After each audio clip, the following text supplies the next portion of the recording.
వాళ్ళ వాస్తవం ఏంటంటే మీ భయం మాకు తెలుసు రేవంత్ రెడ్డి గారు. మీ భయం ఏంది? నీళ్ళు ఇస్తే యూరియా ఇయ్యాలి, నీకు యూరియా ఇచ్చే తెలివి లేకపోయా. నీళ్ళు ఇస్తే యూరియా అడుగుతారు కదా రైతులు, నీకు యూరియా ఇచ్చే ముఖం లేదు. నీళ్ళు ఇస్తే పంట వండుతుంది, పంట వండితే మళ్ళీ నువ్వు పంట కొనాలనే. పంట కొనాలంటే నీకు తెలివి లేదు, సంచులు ఇచ్చే తెలివి లేదు. పంట వండితే మళ్ళీ కరెంట్ ఇవ్వాలి, కరెంట్ ఇచ్చే తెలివి అంతకంటే లేదు. పంట వండితే మద్దతు ధర ఇవ్వాలి, మళ్ళీ రైతుల ఖాతాల్లో పైసలు వేయాలి, అది ఇవ్వాయే. పంట వండితే మళ్ళీ బోనస్ ఏదని అడుగుతాం. నీ భయం ఏంటంటే రైతులు ఎండినా పర్వాలేదు, తెలంగాణ నాశనమైనా పర్వాలేదు, కానీ ఇట్లనే బదనాం చేసుకుంటా బతకాలి, ఇంకో 2 ఏళ్ళు టైంపాస్ చేయాలి అని నువ్వు అనుకుంటున్నావు. ఎన్డీఏ వీటిని అడ్డం వెతుకుని బతుకుదాం అనుకుంటా ఉన్నావు. నేను రేవంత్ రెడ్డి గారికి చెప్తున్నాను, నువ్వెన్ని కథలు పడ్డా వాస్తవం ఏంటంటే నువ్వెన్ని కథలు పడ్డా కాళేశ్వరం అనేది ఈ రాష్ట్రానికి ఒక వరం. కాళేశ్వరం కేసీఆర్ గారు మనకిచ్చిన ఒక అద్భుతమైన వరం. నువ్వు కాళేశ్వరం వరం ఎట్లనో నువ్వు ఈ రాష్ట్రానికి శనేశ్వరం. నేను చెప్తలేనిది, నాకు జగిత్యాల సభలో మా జీవన్ రెడ్డి గారు చెప్పిండు, ఈ రాష్ట్రానికి పెట్టిన శని వదిలిపోవాలన్నాడు. ఆ శని ఎవరో కాదు, రేవంత్ రెడ్డి. 100 ఏళ్ల వరకు ఎంత కరువు వచ్చినా తెలంగాణలో రైతుకు ఆగం కాకుండా కట్టిన ప్రాజెక్టు కాళేశ్వరం. మరి ఇట్లాంటి ప్రాజెక్టు ఇవాళ నేను అంటా ఉన్నా, అయ్యా రేవంత్ రెడ్డి గారు, మీకు మనసు లేకపోతేనో తెలివి లేకపోతేనో నేను అడుగుతున్నా, మాకు అప్పచెప్పు, మా నాయకుడు కేసీఆర్ గారికి అప్పచెప్పు, ఒక వారం రోజులు అప్పచెప్పు, మళ్ళీ నీ పదవి నీకే ఇస్తాం, భయపడకు. ఒక వారం రోజులు కేసీఆర్ కు కాళేశ్వరం అప్పచెప్పు. ఒక 4 సిఈలను, కొంతమంది డిఈలను, ఏఈలను, ఎస్సీలని ఒక్క వారం రోజులు అప్పచెప్పు. మొత్తం తెలంగాణ నిండా మళ్ళీ నీళ్లు వారించి చూపెట్టే బాధ్యత మాది. నీకు చేత కాకపోతే మాకు అప్పచెప్పు. ఇవాళ నేను మీ అందరినీ, మా మీడియా మిత్రులను కూడా కోరుతా ఉన్నా, 1,00,000 క్యూసెక్కులు మీ కళ్ళ ముందు నుంచే పోతా ఉన్నాయి. ఇవాళ సింపుల్, ఇక్కడ ఏం లేదు. కన్నెపల్లిలో పంప్ లాంచ్ చేస్తే 13.5 కిలోమీటర్లు గ్రావిటీ ద్వారా అక్కడ అన్నారం చేరుతాయి. ఆడికెళ్ళి వెంటనే మరి సింపుల్ గా మీరు 93 మీటర్ల నుంచి ఇక్కడ లిఫ్టింగ్ చేయొచ్చు. 97 మీటర్ల మీద ఇప్పుడు పార్కం ఉన్నది, 93 మీటర్ల కాడనే లిఫ్టింగ్ చేయొచ్చు.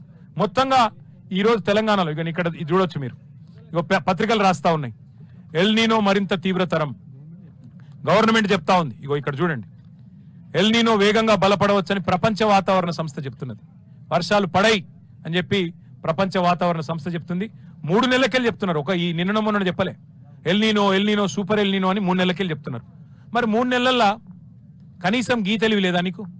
చిన్నగా ఒక పాయ తీసి గోదావరిలో గిన్ని నీళ్ళు వస్తున్నాయి, ఆ పాయ కన్నెపల్లి పంపోజ్ దిక్కు మలిపి నువ్వు దాన్ని ముట్టకు, మేడిగడ్డను. సరే నీకు ఇష్టం లేదు, మాకు అర్థమైంది. మేడిగడ్డ ముట్టే అవసరమే లేదు. అక్కడికి వెళ్ళి ఒక పాయ ఆల్రెడీ ఏదైతే ఇలా వస్తూనే ఉందో నీళ్లు ఎత్తిపోస్తే చాలు. ఇలా 26 జిల్లాల్లో వర్షాభావ పరిస్థితులు ఉన్నాయి, మైనస్ వర్షపాతం. తెలంగాణలోని 33 జిల్లాలుంటే 26 జిల్లాల్లో కరువు పరిస్థితులు ఉన్నాయి. నీకు మరి ఆ సోయి లేదా? 3 నెలల నుంచి వాతావరణ శాస్త్రవేత్తలు పెద్దలు చెప్తుంటే ఆ సోయి లేదా అని నేను అడుగుతున్నా. అట్లాగే మీరు చూసినట్టయితే ఇంకా ఎంత అద్భుతం చేయొచ్చు అంటే, ఈరోజు ఇక్కడ లిఫ్టింగ్ స్టార్ట్ చేస్తే ఇప్పుడే నేను చెప్పినట్టు ఎస్ఆర్ఎస్పి నింపొచ్చు, మల్లన్న సాగర్ నింపుకోవచ్చు, నిజాం సాగర్ నింపుకోవచ్చు, చివరి మడి దాకా కింద కోదాడ దాకా నీళ్ళు ఇవ్వచ్చు. అంటే మొత్తం పాత 7 జిల్లాలు, హైదరాబాద్ తాగునీటితో సహా పాత 7 జిల్లాలకు ఇవ్వాలి. ఇక్కడ నుంచి సౌలత్ ఉంది. రోజుకు 2 టీఎంసీలు ఎత్తిపోయొచ్చు. 2 టీఎంసీలు అంటే ఎవరికైతే కొద్దిగా పరిమాణం తెలియదో వారికి చెప్తా ఉన్నా. మీరు ట్యాంక్ బండ్ చూసింటారు, హైదరాబాద్ లో ట్యాంక్ బండ్లో పట్టేది 1 టీఎంసీ.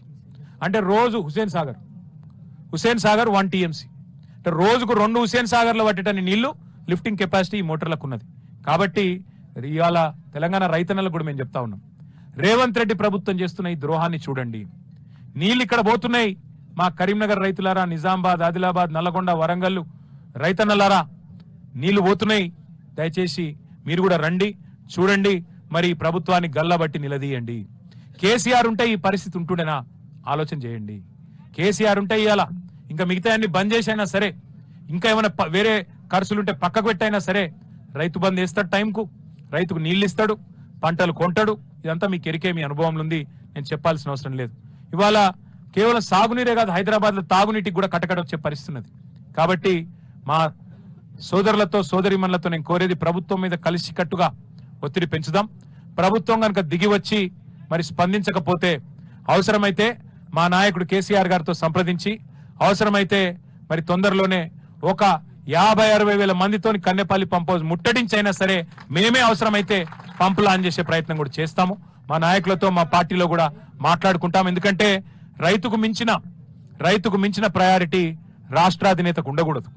కానీ వాళ్ళ రేవంత్ రెడ్డి గారి ప్రయారిటీ ఏందో, ఆయన ప్రాధాన్యత క్రమం ఏందో మాకు తెలియట్లేదు.